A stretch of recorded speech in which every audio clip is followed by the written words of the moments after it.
Vou fazer um recorte nesse exame, na verdade, para tratar mais especificamente do sentido, do significado do trabalho nas prisões e a ressocialização mediante um movimento ou uma tendência que se vem verificando nas últimas décadas de privatização do controle penal e privatização também do próprio sistema penitenciário, né? Bem, essa relação entre a gestão privada do controle penal e a gestão privada das prisões e a ressocialização, a reinserção social, é um tema que vem ganhando uma relevância político-criminal nas últimas décadas, inclusive, especialmente no Brasil. A questão que eu proponho aqui desafia basicamente a seguinte reflexão, e é uma reflexão que tem a ver com enfim, aquela antiga perspectiva, né, uma tradicional perspectiva estabelecida pela dogmática germânica, da qual nós somos legatários, a respeito das finalidades ou das funções da pena, né, que agora precisa ser contextualizado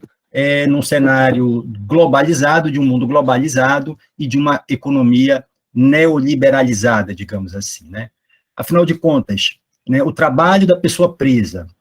que sempre foi compreendido, sempre esteve inserido no cenário da execução da pena, com um propósito de promover a sua ressocialização, de promover a sua reinserção, quando ele passa a ser explorado, e isso já vem acontecendo no Brasil há algum tempo, muito embora muitos não saibamos disso, quando ele passa a ser explorado em estabelecimentos penais privados, em prisões privadas, e mediante condições que são diversas daquelas condições de prisões públicas em que o trabalho é oferecido aos presos, né, ele constituiria o trabalho nas prisões privadas um instrumento capaz, idôneo, legítimo de ressocialização, né, ou ele estaria tão somente atendendo, e essa é uma preocupação que se precisa ter na contemporaneidade, a uma racionalidade econômica de mercado, que estaria muito mais comprometida com a produção de lucro, né, do que efetivamente com a ressocialização do condenado. Então, o meu exame ele parte de um horizonte que considera uma indústria do controle do delito que vem se desenvolvendo no mundo ocidental nas últimas décadas. Bem, nós sabemos que o auge do ideário da pena ressocializadora se deu com o estado de bem-estar social, né, portanto, um estado mais intervencionista, um estado mais presente na vida da sociedade, e esse movimento ingressou numa linha descendente, né, a partir do momento que o estado de bem-estar social, naqueles países que chegaram de forma ainda incipiente, desenvolvê-lo, ele começou a entrar em um movimento descendente, né, de derrocada. Então, houve uma tendência de retorno às soluções domésticas e privadas dos problemas coletivos, isso alcançou também, inevitavelmente, o controle penal, e o desenvolvimento de uma perspectiva que a crítica criminológica passou a designar de managerialismo do controle, né? Então, no âmbito político-criminal, esta cada vez mais explícita incapacidade, mais visível, inquestionável inidoneidade da pena de prisão para impactar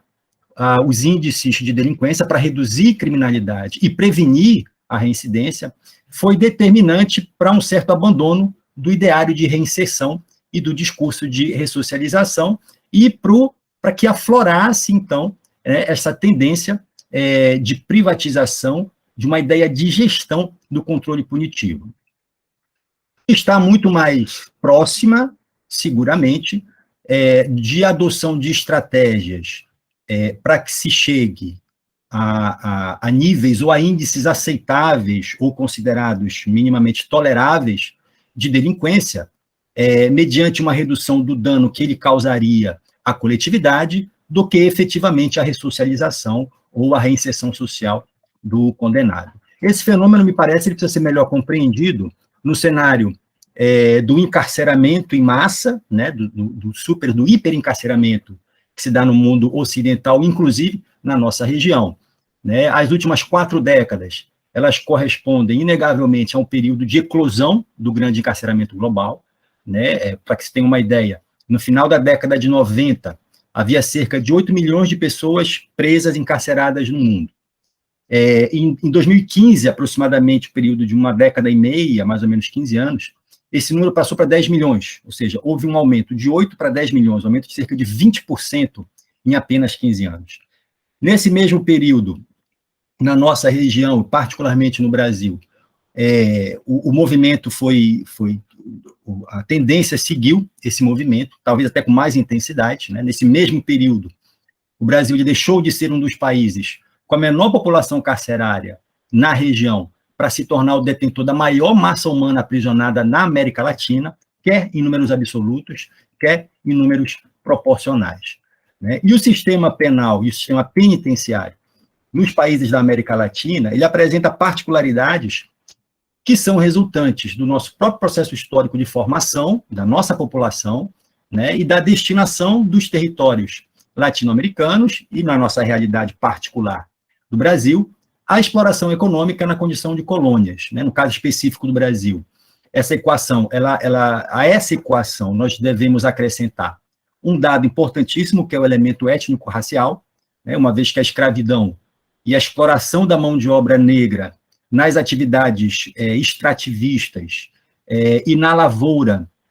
da cana-de-açúcar, dos grandes engenhos, né, deixaram marcas culturais indeléveis, estão claramente presentes na nossa organização social, na distribuição de renda no país, no acesso ou na falta de acesso de imensa parte da população a bens de consumo e, fatalmente, nas oportunidades de ascensão na pirâmide social. Pois bem, já considerando aqui o controle do tempo, vou acelerar um pouquinho,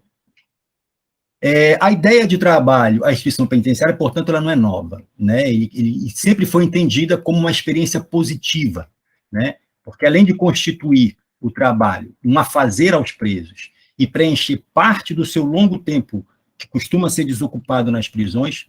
né, espera-se que o trabalho prepare, né, a massa carcerária, a pessoa presa, para uma atividade laborativa. Por mais que a atividade laborativa que ele tem na prisão costume ser muito rústica e pouco profissionalizante, essa é uma das expectativas, e que assegure também ao preso, uma vez em liberdade, alguma renda, né, que ele tenha auferido durante o cumprimento da pena, né? Então, há dados também resultantes de pesquisa, uma pesquisa, por exemplo, realizada pelo IPEA, pelo Instituto de Pesquisa Econômica Aplicada, em estabelecimentos penais de alguns estados brasileiros, com entrevistas que foram aplicadas ao pessoal penitenciário, em que se constatou que, na visão, na perspectiva do pessoal penitenciário, o trabalho ele é talvez a mais importante ferramenta de reinserção social e de criação, e defendem, né, esses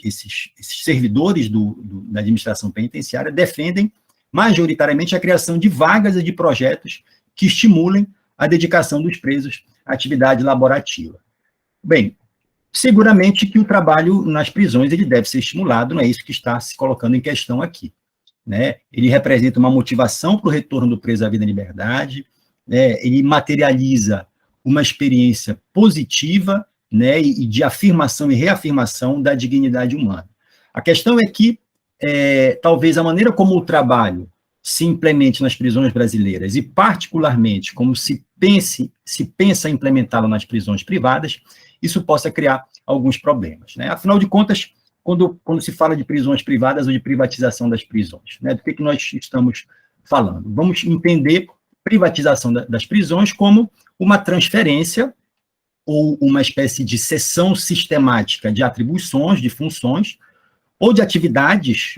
executadas normalmente pelo poder público, por monopólio do poder estatal, ao setor privado, né, com uma maior ou uma menor fiscalização dos serviços prestados. Existem basicamente dois modelos de privatização de prisões. Um modelo, que é o chamado modelo de cogestão, que é um modelo que prevalece, que foi aplicado,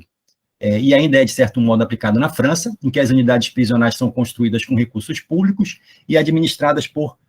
servidores públicos. Entretanto, aqueles serviços de manutenção e limpeza das instalações e de alimentação dos presos, esses serviços especificamente são prestados por empresas privadas contratadas. E existe um outro modelo, que é o modelo que vem sendo adotado no Brasil, que se tende a ampliar, inclusive por projetos de lei que estão em curso no Congresso Nacional, é o modelo de parceria público-privada, das chamadas PPPs, que é uma espécie de concessão administrativa. Existe já há algum tempo, nós temos no Brasil prisões privadas já há bastante tempo, inclusive, há uma prisão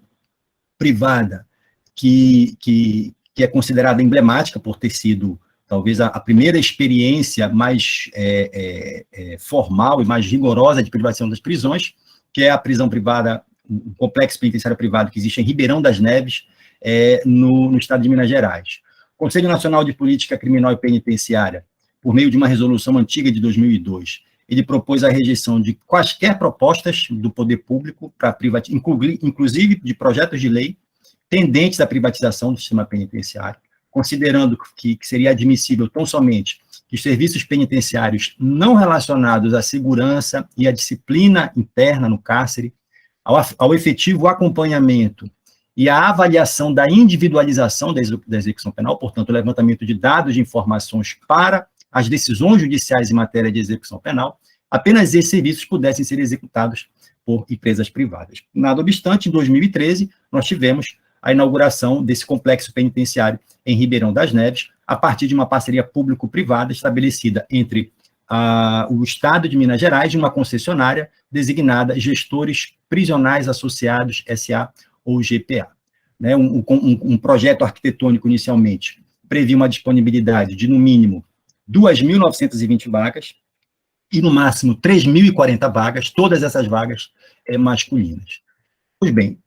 para concluir, qual é a mensagem, o convite que eu queria deixar aqui para que nós tentemos desenvolver ao longo da execução do nosso PROCAD? O debate sobre a gestão das prisões, ele parece girar em torno de duas questões. Primeiro, o argumento da eficiência da privatização, a economia dos gastos, a desburocratização, o potencial de ressocialização dos presos, que é um argumento muito sedutor, e o segundo eixo, que seriam os limites à delegação, quais seriam os limites da delegação à iniciativa privada de uma atividade que sempre foi considerada como um monopólio estatal, que é o exercício do poder penal, que é o exercício do poder punitivo. É certo que há questões que são claramente conflitantes nesse panorama, que não foram ainda solucionadas e que precisam ser objeto de reflexão. Basicamente, se pensar se a gestão privada ela é realmente capaz de, com menos, fazer mais, de maneira econômica, ou mais econômica, promover a ressocialização, que nas prisões públicas, historicamente, nunca se conseguiu, não apenas no Brasil, mas, de certa maneira, se pode falar em todo o cenário ocidental. E um aspecto também que vem sendo ignorado pelas iniciativas de gestão privada, que é a sua vocação, num contexto de grande encarceramento, para alimentar a coexistência de espaços carcerários ambivalentes. Então, eu terei as prisões públicas reservadas a quem demonstra aptidão para o trabalho, e terei as prisões privadas, as públicas reservadas àqueles que não demonstram aptidão para o trabalho, e as prisões privadas destinadas àqueles que são considerados úteis ou capazes de se inserir na dinâmica de produção do trabalho dentro do cárcere. Bem, muito sucintamente, são essas as ideias que eu queria lançar, deixar aqui para reflexão, e para que nós possamos desenvolver ao longo dos nossos trabalhos de pesquisa nos anos que nós temos ainda pela frente de execução do PROCAD. Muito obrigado pela atenção de todos.